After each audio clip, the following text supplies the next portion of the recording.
Bertemu kembali. Kira-kira 18,000 rakyat pelbagai latar belakang hadir memeriahkan rumah terbuka Aidilfitri Sultan Johor, Sultan Ibrahim Sultan Iskandar dan Pemaisuri Johor Raja Zari Sofia Sultan Idris Shah di Istana Besar Johor hari ini.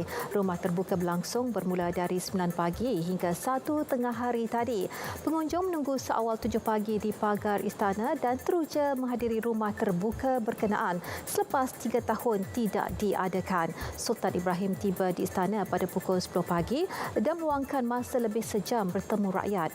Kali terakhir rumah terbuka ini dianjurkan ialah pada 2019 di Istana Pasir Pelangi. Sultan Ibrahim diiringi Menteri Besar Datuk Hafiz Ghazi, Ketua Polis Johor Datuk Kamruzaman Mahmat dan Barisan Esko Kerajaan Negeri.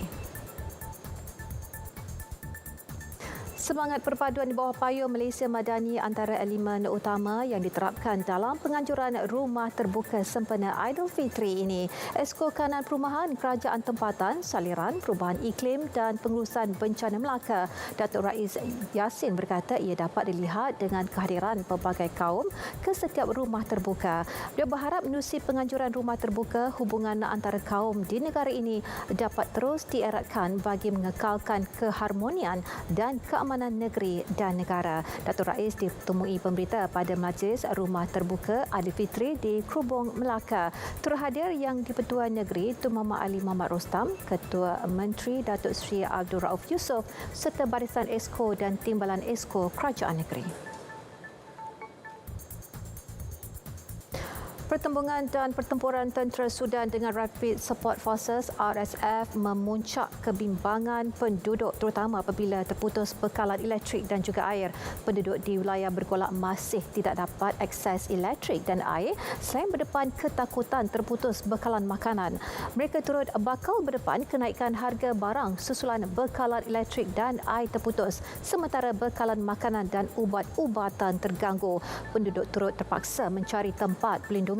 Pertubuhan Kesihatan Sedunia WHO memaklumkan 413 orang terbunuh dan 3,551 cedera dalam pertempuran di seluruh Sudan, tetapi jumlah kematian sebenar dipercayai lebih tinggi.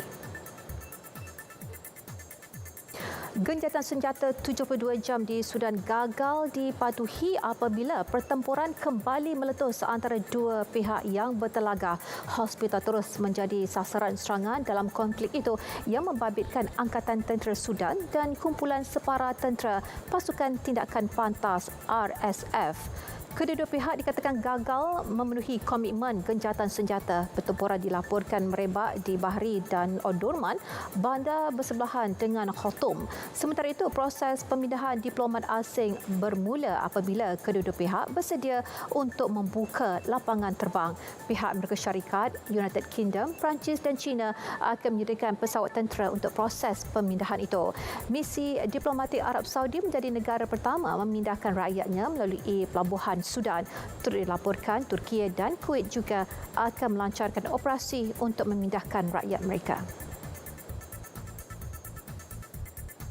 Sekurang-kurangnya 10 orang awam dan 3 anggota tentera terbunuh manakala lebih 60 cedera selepas 3 serangan bom berlaku di Bandar Severi. Serangan tersebut berterusan selama hampir 3 jam sebelum tentera Mali menguasai semula kawasan itu. Yakuba Maiga berkata semua yang terbunuh dan cedera akibat letupan bom adalah orang awam. Sementara itu, pegawai tentera berkata bahawa serangan tersebut berlaku pada 5.30 pagi sehingga sekitar 8 pagi waktu tempatan di Savary di wilayah Mopti. Kolonel Major Abbas Dembele berkata serangan tersebut bertujuan untuk menyasarkan ke pengkalan udara Savary dengan menggunakan serangan bom kereta. Kerajaan Mali berkata serangan berjaya dihentikan oleh tentera Savary. Tambah kenyataan itu lagi, 3 kenderaan dipenuhi bahan letupan telah musnah akibat tembakan drone tentera. Itu sekian berita. Assalamualaikum dan salam hormat.